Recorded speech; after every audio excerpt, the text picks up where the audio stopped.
Welcome into the Hot Read Podcast. I'm your host, Easton Freeze, director of published content here at BroadwaySportsMedia.com. We're also brought to you by the 440 Podcast Network, and you can follow me on social media at Easton Freeze. I'm joined today not by producer JT yet. He'll be here later in the episode.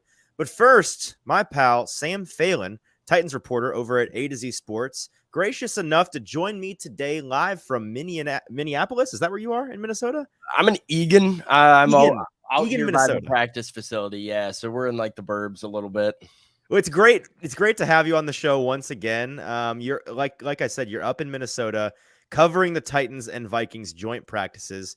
How are you? Thank you for coming on. And what's it been like up there?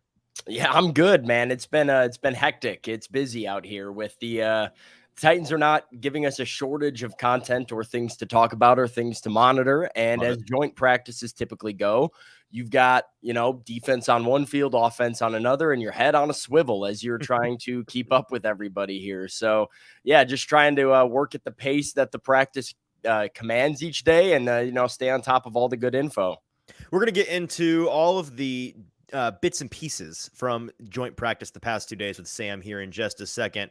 And before we do that, just to let those of you that are joining us live know, if you wouldn't mind heading on over to Broadway Sports Media's YouTube page, find this live stream there, and that's where you can be a part of the conversation. If you have any questions for Sam or I, but probably Sam today, since he's been there the past 2 days and has seen with his own two eyes what has been going down up in Minnesota. Appreciate D Good already being in the comments saying, Sam, you are in fact an upgrade over JT. That's a take. I'll have to let JT know. But let's start with what was probably the biggest headline from the past 2 days. Treylon Burks going down with what looked like a scary injury at first. Turns out, according to Mike Vrabel, one of, if not the best case scenario in terms of him coming up with that LCL strain, which is going to keep him out for a couple of weeks, but not going to be a long-term deal. No structural damage there. In the grand scheme of things, seemingly dodged a bullet. I'd imagine you saw this play live. And what did you think when it happened? Yeah, it was right close to me. I was with the Titans offense yesterday and, watching a frustrating period get even worse when, the one good play the Titans break out in the 11-on-11 is a deep ball to Burks that he then goes down with an injury. He was clearly very upset and frustrated and, took his helmet off in disgust, got on the cart, had both hands on his head, and he was just like, uh-oh. Like, I've seen this song and dance, way too often. I know how this goes here.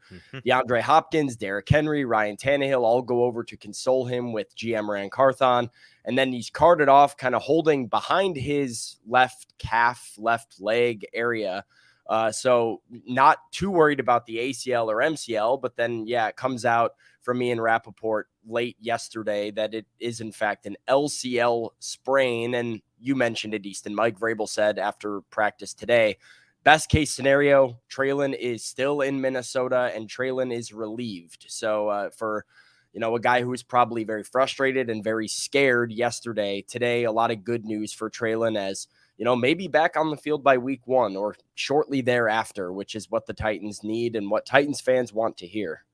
I'd imagine that's a pretty scary situation for an athlete, especially when you've worked your butt off all off season. I mean, I described earlier today on Twitter, avoiding injuries this time of year feels like trying to navigate a minefield blindly. Like it's inevitable, and it's just sucks to see these guys get so close to the regular season and go down. So it's always good news when they come up with something less severe than it looked like. I also think this is another anecdotal proof of something that I think was started on a show that I really love, the Ringer Fantasy Football Show. They talk all the time from a fantasy perspective that it seems like when players go down and an injury looks horrible, it's not that bad. But when it looks like nothing, they're done for the year. And that yesterday gave me glimpses of Derrick Henry running the rest of that game in Indianapolis with a broken foot and being like, maybe he tweaked his foot. And the next morning he's done for the year. Yesterday, it looks like Treylon is done. Like it's over. It turns out he's just going to miss a couple of weeks. So certainly a good thing. You mentioned that the entire period was a frustrating one for the Tennessee Titans offense. So 2 questions. 1, did that get any better today? And 2, was there anything in particular? Was it the offensive line? Was it the skill position players? Was it the quarterbacks? Was it the wind and the not ideal passing conditions they had out there? What was it yesterday that was going so poorly for them? Well, yesterday it was specifically, I thought the starting offense, like the ones with Ryan Tannehill, had a tough day. And it got better as practice went on. But yeah, I think a lot of it had to do with the wind. Like it was 25-mile-an-hour winds pushing, maybe even 30 at one point. It was very difficult conditions to throw the ball. So in one-on-ones, I want to say over 60% of the reps, Paul Kaharski had the exact number, but over 60% of the one-on-one reps for the Titans offense resulted in incomplete passes. So, for a drill that's supposed to be won by the offense with an entire football field to work, they weren't really getting it done. And a lot of that was the wind and, certain factors there. I thought Malik Willis looked very good yesterday, while Ryan Tannehill and the ones did not. And then an arm like his, I'd imagine, can cut through the wind a hair better. He's got that kind of. Well, that's what he said. I asked power, him afterwards, and he was just like, I throw it harder. I've got the wind in my face. I just throw the ball harder. I was like, okay, fair enough. Yeah. Today, I thought it was a lot better. Okay. Execution was better. They scored on 28 of 40 plays, running one-on-ones and 2v2s in the red zone that ended up going for touchdowns. Just things better timed out. Their offense moved the ball pretty efficiently during some of the like the full drills, and not as many big plays, but overall I just thought the accuracy from the quarterbacks was better and the offense was moving around a lot better. It's funny, yesterday, after a lot of the Titans reports from location were talking about how it was a pretty rough day for the Titans offense, at least. And then you saw a number of Minnesota beat writers saying the same thing. And I wondered, and I saw a number of people online talking about this. Like it's just humorous how both sides feel like they had a bad day and the other bested them. You hear that the sign of a good compromise is both parties leaving dissatisfied. I wonder if that's kind of what happened. Was it a defensive day yesterday? Both sides defensively just had their way with the offenses? That's how I felt about yesterday, that it was the defenses on both sides of the field won. And so you were left with a lot of people who watched their offense being like, yeah, not a great day for my offense today. Sure. I don't like how we looked. But I think a lot of that was conditions. Like I mentioned, Kirk Cousins is thrown in the same wind that Ryan Tannehill and company are. So yeah, I felt like it was tough conditions and a tough offensive day all around, which probably left both Vikings fans and Titans fans a little bit dissatisfied with how their team looked for at least the greater portion of practice. I'm going to ask you about Will Levis here in just a moment. Before I do, those of you that are with us live, if you are with us on Twitter or on Facebook, thank you. But if you wouldn't mind going on over to the YouTube page, Broadway Sports Media on YouTube, joining the live stream there, and in the comments, that is where you can be a part of the conversation for any questions that you may have for Sam before he gets on out of here. Now, Sam, we saw at the end of, well, we didn't see, actually, we heard at the end of practice today, Will Levis goes inside early with the trainers. Mike Vrabel mentions it in his availability with you guys.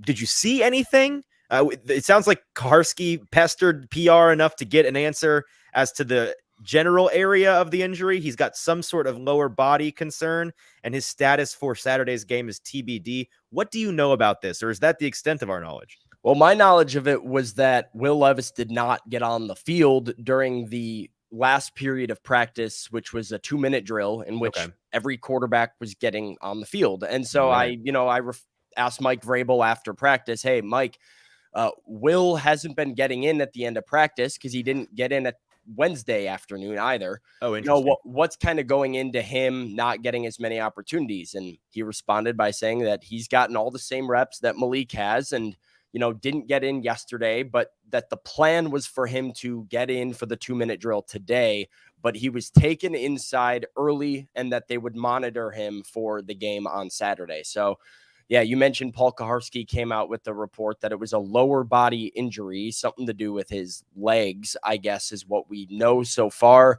No idea the severity, no idea, when it happened or what it happened on. Most of Titans media, we were kind of in the dark on it until Mike Vrabel brought it up in the press conference. So I guess we just wait now for information about Will Levis on Saturday and whether or not he can play in the preseason game.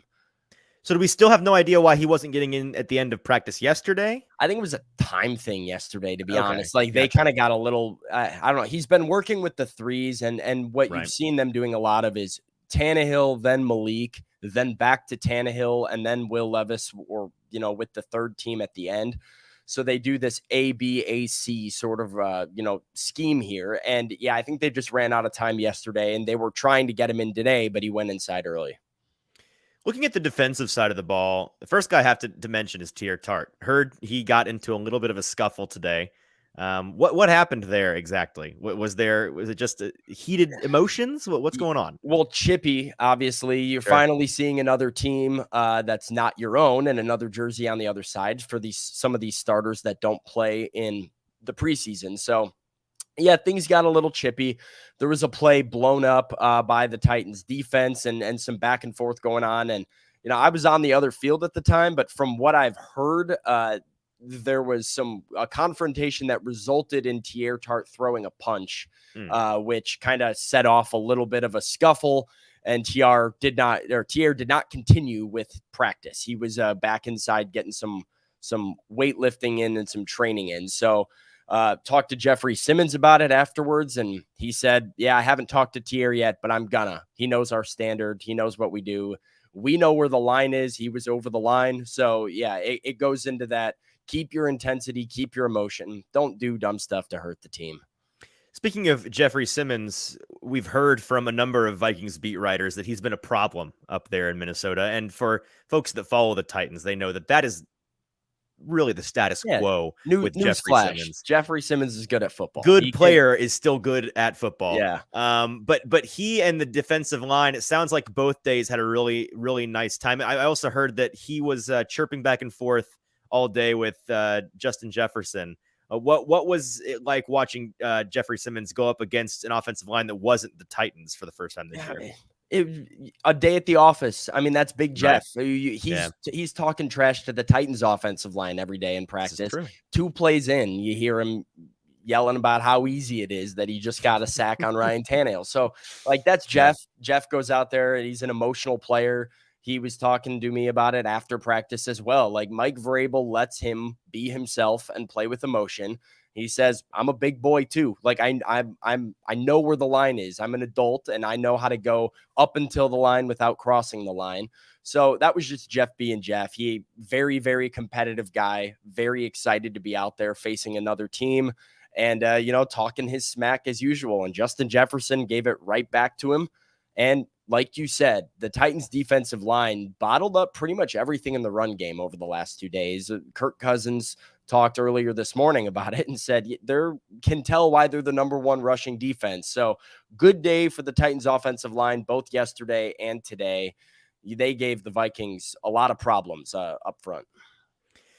Elsewhere on the defense, Monty Rice, not one of the players out there today. I wanted to talk to you a little bit about his status with the team. We saw in the first preseason game in Chicago, did not get many. I think he played 6% of the snaps.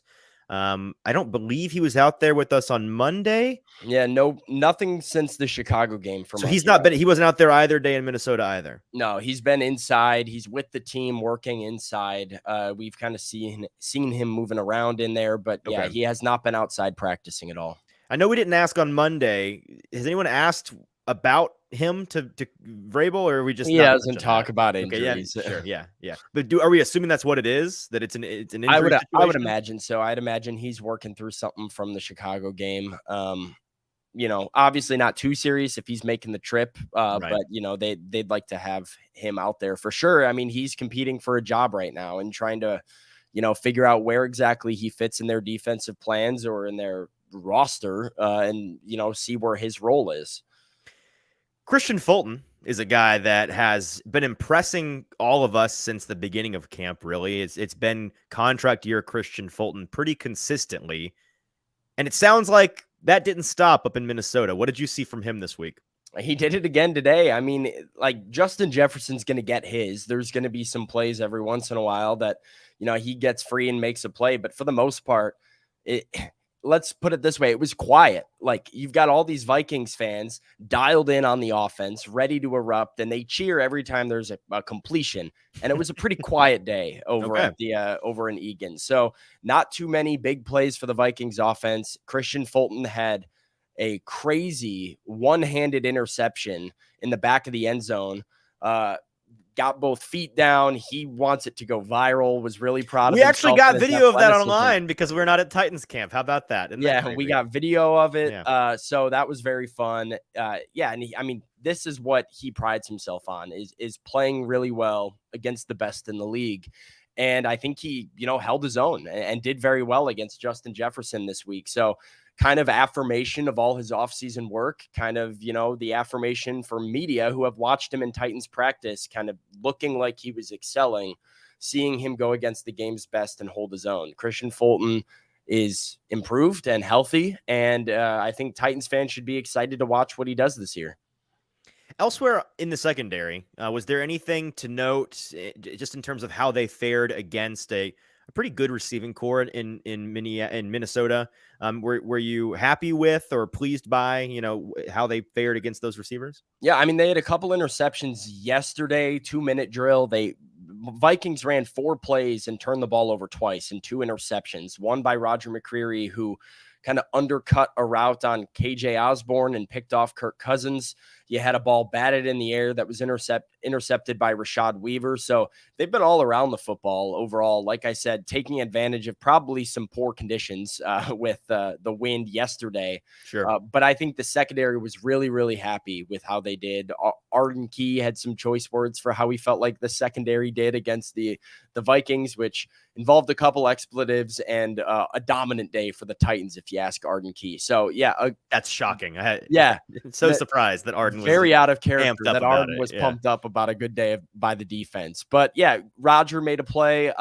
Christian Fulton obviously making plays. And like you said, Easton, it's about as good of a wide receiver room as you can get with like TJ Hawkinson out there as well and Kirk Cousins throwing the ball. So it's a very good litmus test for Tennessee. Flipping back to the offensive side of the ball, let's talk about the group that I think has most people most concerned going into this season. The offensive line finally maybe getting a reprieve from facing the Titans defensive line, which I'd imagine is going to be one of the better units in the league this year. It still sounds like they had their ups and downs. What did you see from the offensive line against Minnesota's front? Yeah, I mean, today there were some struggles today. I thought Ryan Tannehill was a lot better today than yesterday, like I said, but I thought the protection was not great. Daniil Hunter was in the backfield a lot. So good player. Yeah, good player, but he beat Andre Dillard a few times and got after Ryan Tannehill.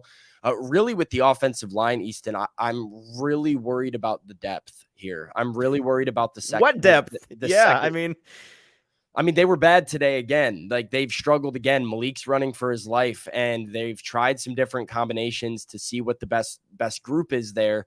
But this second team O-line has just not shown anything to give you like confidence that there's depth on this roster behind the starting 5. So we heard Titans coaches this past week talking very highly of the starting offensive line and the drive they put together with Malik Willis under center to kick off the game in Chicago. But even if that group is sound, they need more behind them. And right now, I don't see where it is. Yeah. This might be overdoing it, but I've started to think in the past couple of days, would the Titans be in the NFL? Typically losing your starting quarterback is a death sentence. But part of me wonders if they need their offensive line starters to stay healthy just as much as they need their quarterback to stay healthy this year, because of how dreadful things could become if you were to lose one of the, because I'm not saying the 5 starters are going to be incredible. They may very well be bad. But we know what it looks like behind them, and behind them is hell. Do you think that this team is most dependent on their offensive line this year? Because I kind of think they may be. Yeah, I mean, I think there's some merit to that idea. Like, Ryan Tannehill, even healthy last year, was fairly limited in what he was able to do. And a big portion of that was the wide receivers he had and the protection that he had. Like, as much flack as Todd Downing gets from Titans fans, and rightfully so in a lot of areas, there was very limited things Todd Downing was able to actually He was scheme not up. cooking in a 5-star kitchen. Yeah, like what can actually be executed effectively, and what does that do to a play caller's playbook when you got to scratch half of it because you don't have the protection to actually, let some of the concepts develop. That was a real factor for the Titans last year. That was pretty much their Achilles heel down the stretch in a lot of ways, killing drives with sacks, killing drives with penalties, etc. So yeah, I think there's a lot of merit to that. Like, this new group is your new group and you can feel fine and dandy about it, but it doesn't matter if they're not on the field. And Logan brings up a fair point that pretty much every NFL team has real concern. I mean, the offensive line position as a whole is one of, if not the thinnest positions in the league. But I think that there are scales to this. Like, I think the Eagles are much less concerned about losing an offensive lineman or two than the Titans are. And so while all teams need their offensive linemen to stay healthy, I think the Titans in particular may really struggle without them. Kenneth providing the perfect segue here, asking what the wide receiver rotation looked like with Burks out. Has there been an uptick in player usage such as Chig? What did it look like today without him? And did you see, just in general over the 2 days, did you see any standout performances from any of the guys that aren't named Treylon Burks or DeAndre Hopkins? Yeah, today we had it was actually kind of interesting. Kyle Phillips used less in the slot today, used a little bit more outside today, accompanied with DeAndre Hopkins and Nick Westbrook-Akine. And Hopkins kind of shifted inside some, outside some, Phillips in motion. I won't say too much about schematics here, but the Titans be careful. No, but I mean, Kyle Phillips, NWI, DeAndre Hopkins, that was the main group. And then Chig had a big catch for the Titans in one of the 2-minute periods, throwing to the goal line with 4 seconds to go. Ryan Tannehill found Chig in the end zone. So kind of as predicted, I did find it interesting to see NWI more involved with the first team than Chris Moore.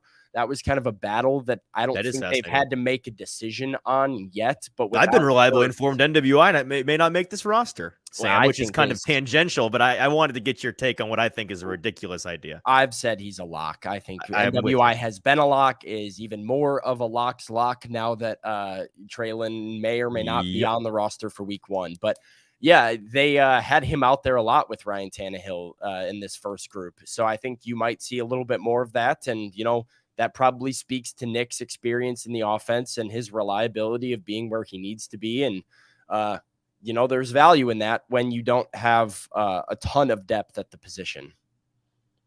Let's finish off here with the tight ends and the running backs. And there may not be much to report, but I wanted to touch on every position group. Besides Chigakonkwo, who we know what the standard is with him, and it sounds like he made a couple of plays this weekend. And besides Derrick Henry, another guy that we don't really need to see anything out of this time of year, what did we see from guys like Tyjae Spears, Julius Chestnut? Did we see any of the new running back, Jacques, what's his name? Patrick. So Jacques Patrick. Did we see any of him? And then on the tight end front, the mess that is everybody behind Treylon or behind Chigakonkwo, did anybody differentiate themselves? Josh Wiley's been good. Josh Wiley has bounced back very nicely from an underwhelming performance in Chicago. He's, no doubt, I don't know if he's running smooth all the time, but he's been making plays. Like, he's been getting open, and especially in these live 2-minute periods, both with Malik Willis and with Ryan Tannehill, Josh Wiley's been catching the football and has been around the ball. So yeah, that's been very encouraging to see somebody who I think was the perceived tight end 2 coming into training camp and has been a little bit underwhelming, especially in the preseason opener in Chicago, to have a bit of a bounce back from him. I continue to be impressed with Reggie Roberson as well. I think he's a playmaker that has some wide receiver value, which will be intriguing to see how that plays out into the Titans rotation here. No Colton Dowell today. He was out with an injury. So, what can Reggie do to maybe make a case for himself on the 53? I think it's a big deal, by the way, that Dowell was out. I mean, I feel like this was a pretty decent opportunity for him with Burks down. He left early yesterday. Nothing from him today. We'll see if he's available Saturday. I think he needs to be. Tyjae Spears, I think, there wasn't much in the running game, so Spears was a little bit limited there, but And that was pretty consistent for most of the running backs. A guy who I think excelled today specifically that I'm very high on is Julius Chestnut, as a guy who pretty shifty today, ran some one-on-ones really well, got open on some routes, made some dudes look silly on Minnesota. So Julius Chestnut is a guy to watch, I think, especially with still no Hassan Haskins, who hasn't been at practice at all this week or since the Chicago game. No sign of him.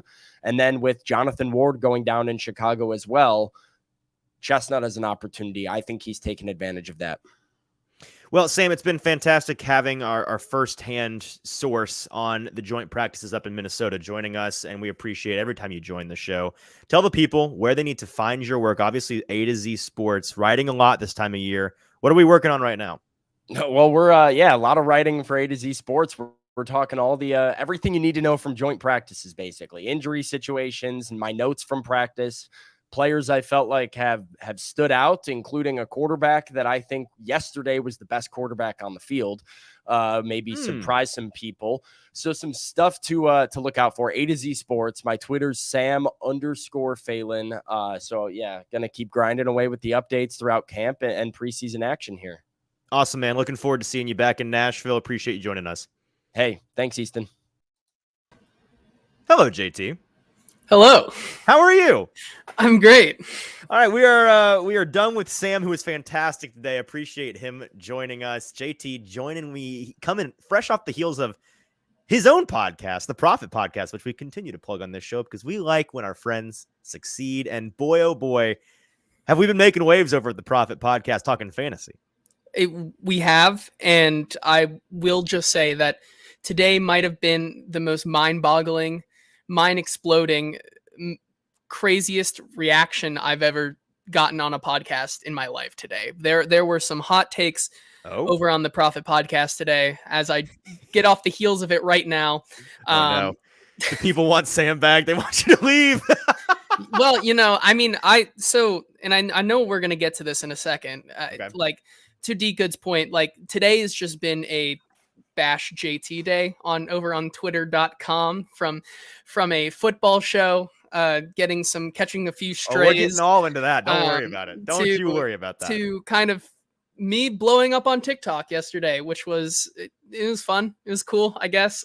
I think it's up to like 800,000 views now on TikTok. So that's a lot of views telling me that I don't know anything about fantasy because I've never heard of a vampire league. One of those comments was me. I said that. I joined the dog pile.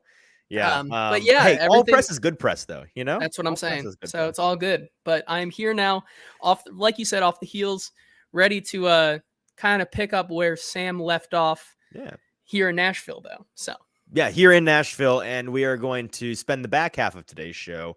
We're going to talk a moment here about the Titans-Vikings preseason game. We get all caught up in this joint practice fiasco and realize there's an actual game to be played on Saturday between these two teams up in Minneapolis, and we'll talk about that, previewing some matchups that we find fascinating, what we're looking for, what we think is important and what we don't think is important. And then we'll spend the last couple minutes of the show quizzing old producer JT on some idioms that are based. I'm making this harder than I should, but for the fun of the game.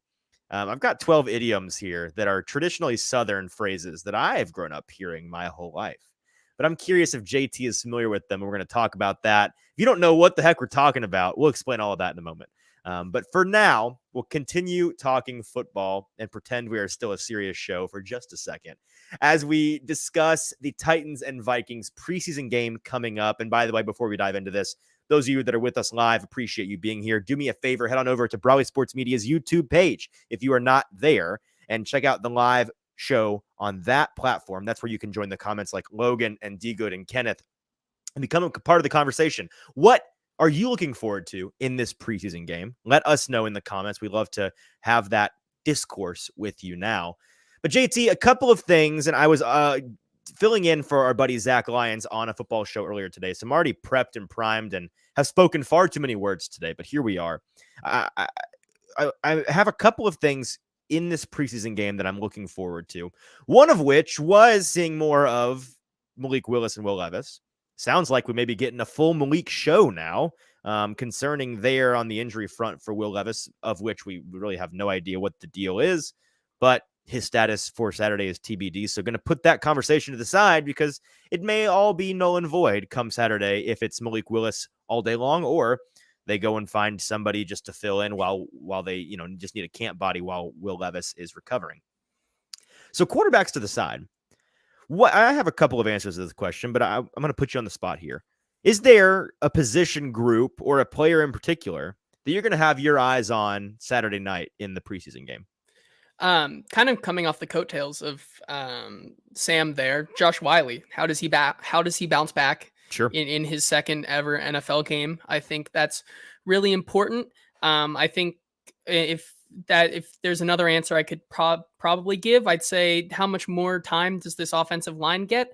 And do we see them continue to look like they did, especially through these two practices that we've seen, a very better defense than the Chicago Bears. Like there's just better personnel. Like I think it's top in between to the Titans defense and the Bears defense. Yeah, it's a but more average comparison. Or I still think it is. I still think it is a step up from the Chicago. Oh, it absolutely is. Yeah, definitely the competition that they played there. However, do they get kind of going? Do they keep on track? And then also MPF did not look good. And if he's coming back to be the starter, week 7, do we see him kind of show something? Exactly. Compete. Something. So those are kind of my 3. Yeah, no, I'm with you. I have more questions than answers on this front. I said I had some answers. Really, it's the questions that I have. One of which is, and this is, I'm going to put this up in the air. I don't really know, but I think it's worth mentioning and thinking about. Are we going to see more of Tyjae Spears? I think last week and this was before that game, but for the masses, we all in unison said, yes, Tyjae Spears, you are the guy to be running back 2 for this team. And he showed why he has earned that title, has earned that role. That being said, he's a young player. He's new to this offense. He's new to the league. Do you think it benefits him to give him any run this week? And if so, how much? I kind of think you maybe do something similar to what you did in week 1, but I wouldn't have him out there for much more than that. And it's tough, right? I think maybe they bring in, and I've talked about this all week kind of on Twitter, they bring in Jock Patrick's, just to kind of be that body this week because... What is he? That's one of my biggest questions on the roster. What's the point of bringing him in? Because, correct me if I'm wrong, but we did not see any Hassan Haskins today. We did not see any Jonathan Ward today. Right, and maybe that's what it is. He's just a body. Maybe. And he might be a body because obviously you're not playing Derrick Henry in this game. Sure. Obviously you already had one of your... want to run old Chestnut into the ground. you have another budding star in maybe Tyjae Spears. You don't want to see him kind of go down and lose even more versatility on that offense. And that just kind of leaves Julius Chestnut, and I don't think they want to run him into the ground. So maybe you see 3, maybe 4 drives from Tyjae Spears. You see the rest of the quarter, maybe quarter and a half from Julius Chestnut, and then kind of that back end of the third quarter, fourth is the Jacques Patrick show. So I think that's probably it's interesting. I think the biggest question that we had about that is because they signed him to a 2-year deal, which I've learned more and more is kind of like he didn't have enough service time or whatever. And it's just kind of like a weird thing. It's kind of a technicality thing. I just thought it was weird to kind of point it out. And that's kind of what I've learned this week. Either way, it is interesting that they did bring him in. And I think more and more, he is kind of just a body on this team as of now. One of the things that I'm also fascinated to see in this game, and I hadn't thought about this really at all until our buddy Braden Gall brought it up on a football show earlier today. I have to go back and look. I don't think we saw any Harold Landry in the first preseason game, but do you consider getting him out there at all in the preseason? And the question is fair because on the surface, and we agreed on this, on the surface, it sounds like a terrible idea. It seems like the worst idea to get him out there at all. He's coming back from an ACL injury. He is a star player that is being paid an exorbitant amount of money. So just chill with that. He's a good player. We're good. But on the other hand, outside of, and we agreed that pretty much the only exception we could think of was Adrian Peterson coming off an ACL and immediately rushing for 2,000 yards back in the day. Pretty much every player that sustains an ACL injury comes back and has at least a couple of weeks, if not like a month or so, where you can tell they just don't look themselves. They don't trust their knee. Maybe it's just it's usually, I'd imagine it's pretty much always just a mental thing. They're trying to regain that trust in themselves and trust in the workload in the bend, especially at that position. We know that with edge players, maybe the worst position on the field to have to come back from an ACL injury because of the torque and the torsion required on that joint. But you see these guys kind of shake the rust off to start. And that feels like a necessary due that has to be paid whenever you come back from these injuries. And so I think there may be a fair argument to be made that, like, start shaking some of that rust off now. I'm not saying put him in the game a ton. I'm not saying give him even more than a series or two. But I don't think it's in the timing is important here, right? Because this is not a guy that is coming off of a mid or late season ACL injury. This is a guy that is already over 12 months removed from his ACL surgery. And it sounds like, and it looks like at practice, he looks like he's back, right? We saw Bud Dupree was a late or early December ACL tear before he was signed by the Titans. And then he didn't really look himself until you got to early December. It's kind of that 1 year mark. It feels like anecdotally, and I'm sure there's sports science behind this that I should probably go read and educate myself further, but it feels anecdotally like it's about it. We saw the same with Taylor Lewan, right? By the end of that last season, not last season, but the season before, by the end of that season, it was both he and Bud Dupree coming off of the ACLs that started to finally look themselves. With Harold Landry, I feel like he's at the place already a full year removed where you could comfortably put him out there just to shake some of that rust off. Am I crazy for thinking this? No, I see your point. Personally, I wouldn't give him more than like a series, maybe. I'm with you. Like Yeah. I like, and if they do, like, I wouldn't be surprised if we see him out there this week. I don't think we will, but like I think you probably give him the third game. I think back at home probably is the best case scenario for him. Give him a couple, kind of just as a primer right before the first week. Because as you said, like I think I truly am kind of with you. We did have our questions towards the beginning of the offseason, like how is Harold Landry going to look? But like you said, like we're coming up on like 12 and a half, 13 months before he plays like an actual NFL football game. I think Right. he's almost back to his normal self. Not necessarily saying that he shouldn't get in some of these games. Like it probably would do him good, but I don't think it's necessary. All right. Do you have anything else on previewing this game? I hate previewing preseason games. Like we'll spend full hours in the season previewing games when they matter and there's like starters to play, but really I can't muster more than about 10 minutes.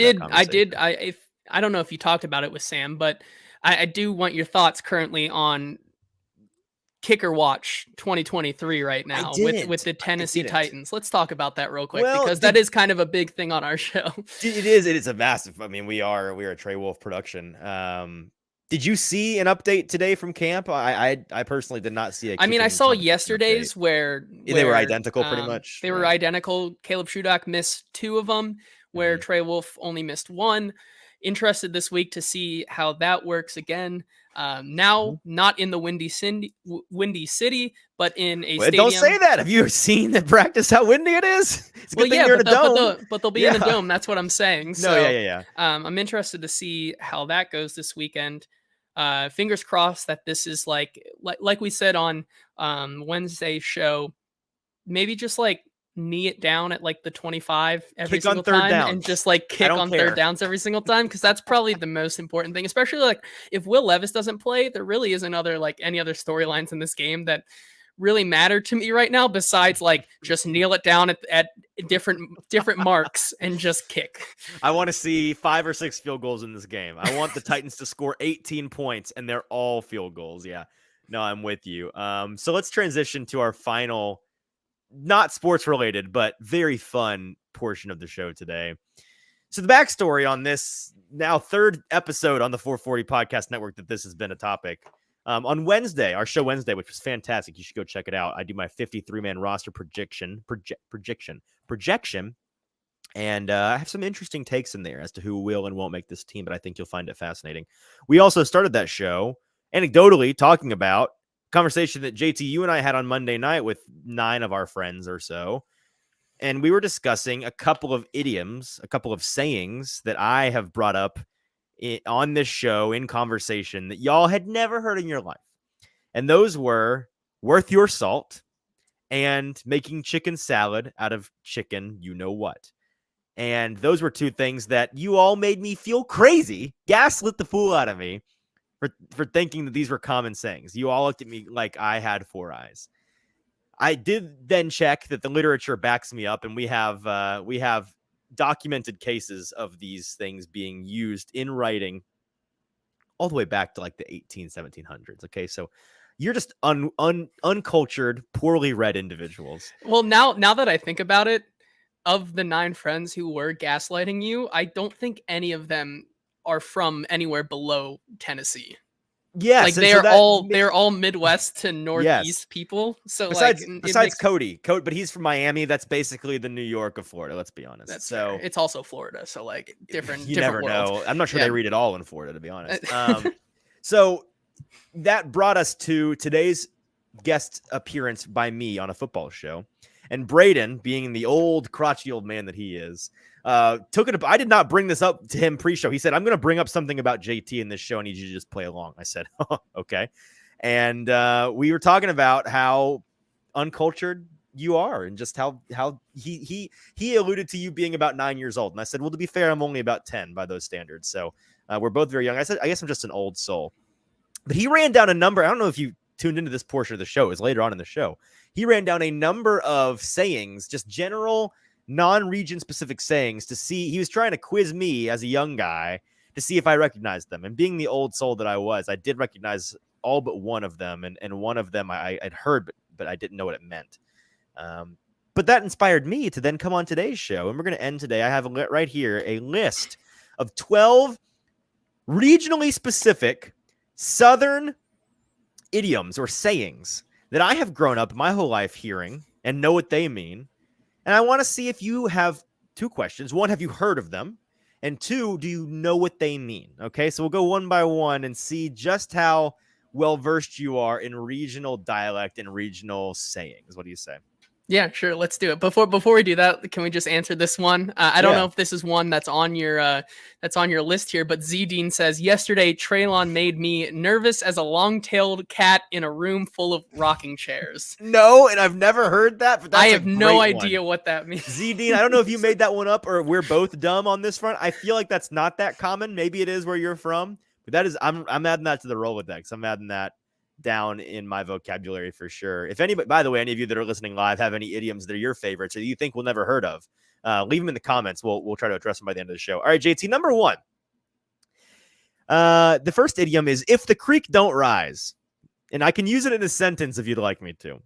Yes, please use it in a sentence. Let's say you asked me if I was gonna be over to, hey, you coming over tonight, 7:00? And I'll be like, I'd say I'll be there if the creek don't rise. I think I understand what it means, but I've never heard it before. What do you think it means? Like, barring absurd like circumstances, barring unforeseen circumstances. Yes, that is what that means. Good job.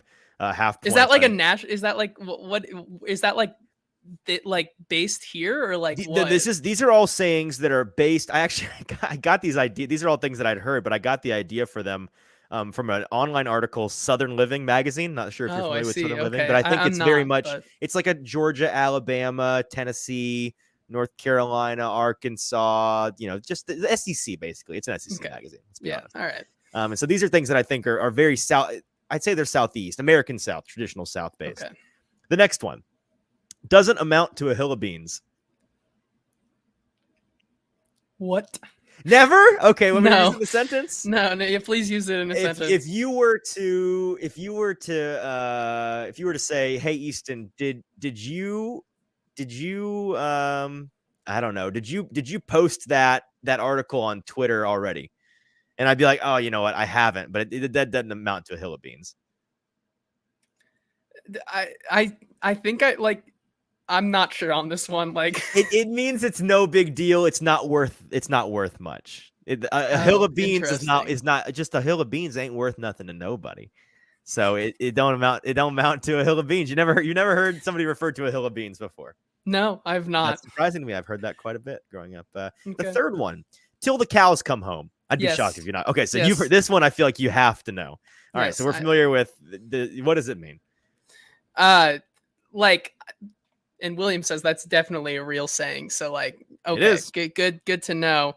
These are all real. I know that they are. I did not make these up. Like until the cows come home, like at the end of like a day or something. Like right. You can talk like if I can talk till the cows come home. I can just talk all day long. All day. Right? Yeah. All right, so you've gotten one of them. Number 4. This one I'm sure you've heard of. Pot calling the kettle black. Like no, you've never heard that? Maybe. I don't like trying to if think I told back. you that, well, that's the pot calling the kettle black. I like. Can you guess I what don't it know. means? No, I don't like. Wow, I feel like that one's really like you're being common. a hypocrite or something. Yes, that's what it is. That's what it Okay. is. It's just being. It's a throwing stones from your glass house kind of thing.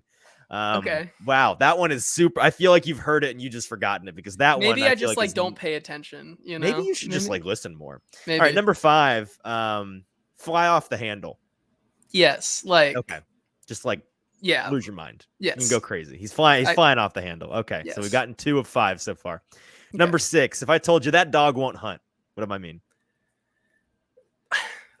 First of all, I've never heard this one. Wow. So I've not heard that one. Okay. But like they won't do that. They're not built for that, kind of thing. That's a No? good guess, but not really. Really? I mean, maybe. It basically just means like if you came to me and you're like, I have invented a perpetual motion machine. And I'll be like, that dog don't hunt. That idea is not going to work, is essentially what it means. That's a bad idea. Interesting. You Okay. shouldn't follow through with that.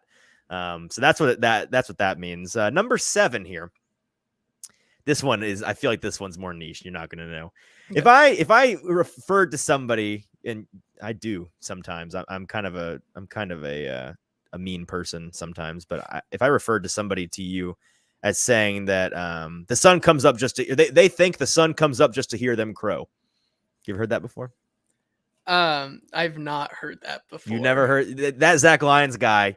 He thinks the sun comes up just to hear him crow. I'm sure you can intuit what it means. Yeah, I can intuit what that means. Right. The earth revolves around them, but you've never heard of that one. No, I've never heard that one. What are we, like 2 for 7 here or something? We're 2 for 7. Looking Wonderful. at number 8 here. This one also, I feel like you won't know.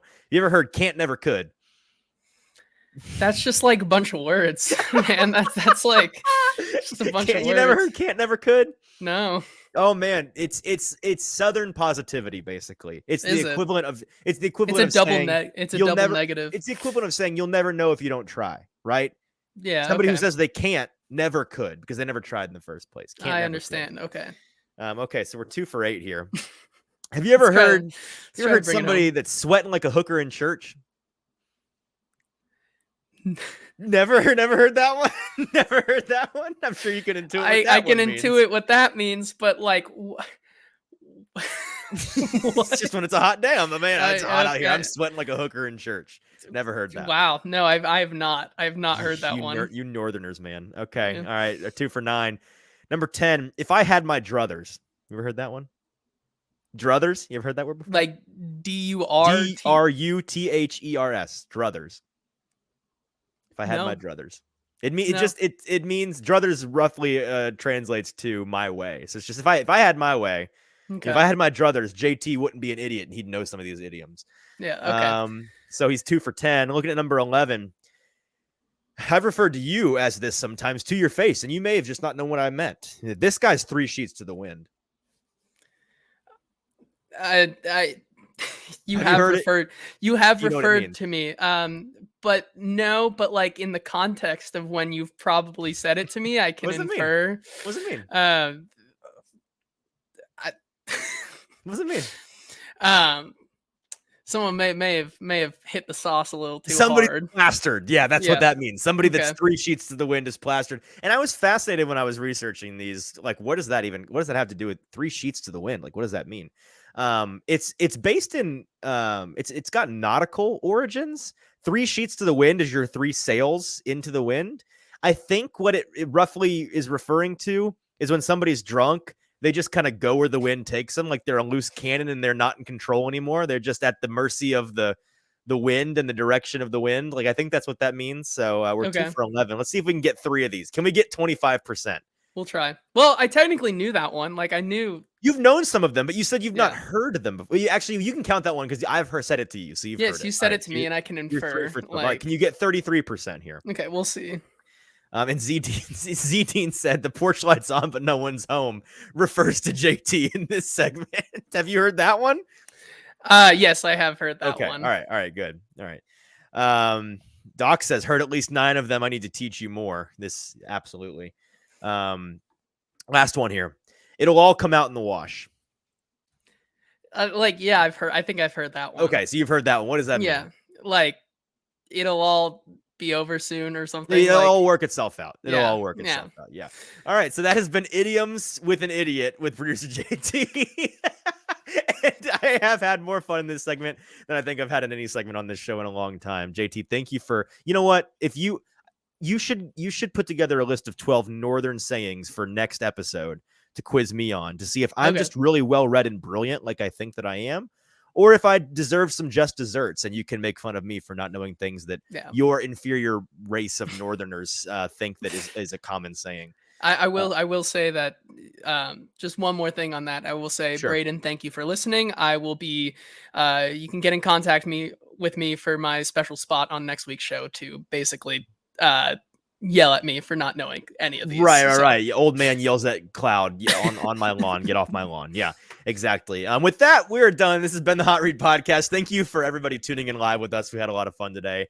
Hopefully you'll have some fun watching the Titans face the Minnesota Vikings this weekend. I believe they play. It's Saturday night. This is me doing my job poorly. JT, if you wouldn't mind pulling up that time for me so we can tell the people. But in the meantime, thank you for listening. If you've not subscribed to the show, wherever you get your good podcasts, make sure to go and do that. Subscribe, rate, review. We need to check the ratings and the reviews. We've not really checked them all summer. If you leave a 5-star rating and a review, we will read out your review on the show and shout you out. We haven't gotten any in a long time. Well, you know what? It's time to wake up from our summer slumber, our summer hibernation. And the good listeners of this show, if you would not mind, I see the numbers. I know there are hundreds of you that listen to the podcast. Take 5 seconds, leave us a 5-star review and a rating. We would love to shout you out on the show. Leave your Twitter handle. We'd love to follow you if you do that. And it really helps us out. The Titans do play against the Minnesota Vikings at 7 p.m. So you can watch the first half and then turn on the Messi versus Nashville SC game. That's perfect, honestly, because let's be honest, unless you're a sicko, the first half of preseason is really all that matters. So there you go. It's going to be a great Saturday of sporting events. JT, you and I will be in Kentucky at the time doing unforeclosed things, but we'll be making sure to keep an eye on that, and we'll certainly be having a good time. Those of you that are listening live, again, thank you so much for listening. Make sure that you go over to our social medias on YouTube, give us a subscribe, hit that subscribe button on Broadway Sports Media's YouTube page. We would love to continue to build the subscriber base over there. You know, our socials at Hot Read Pod on Twitter, on TikTok, on Instagram. Make sure to follow us there for updates on the show, as well as content from the show that you're not going to get anywhere else. Until Monday, we'll be back Monday first thing, as always, reacting to the Titans and the Vikings, potentially doing a live show on Sunday, but certainly that'll be in your podcast box on Monday morning, reacting to the preseason game. Until then, for producer JT, I'm your host, Easton Freeze. This has been the Hot Read Podcast. Have a great weekend. We'll talk to you on Monday.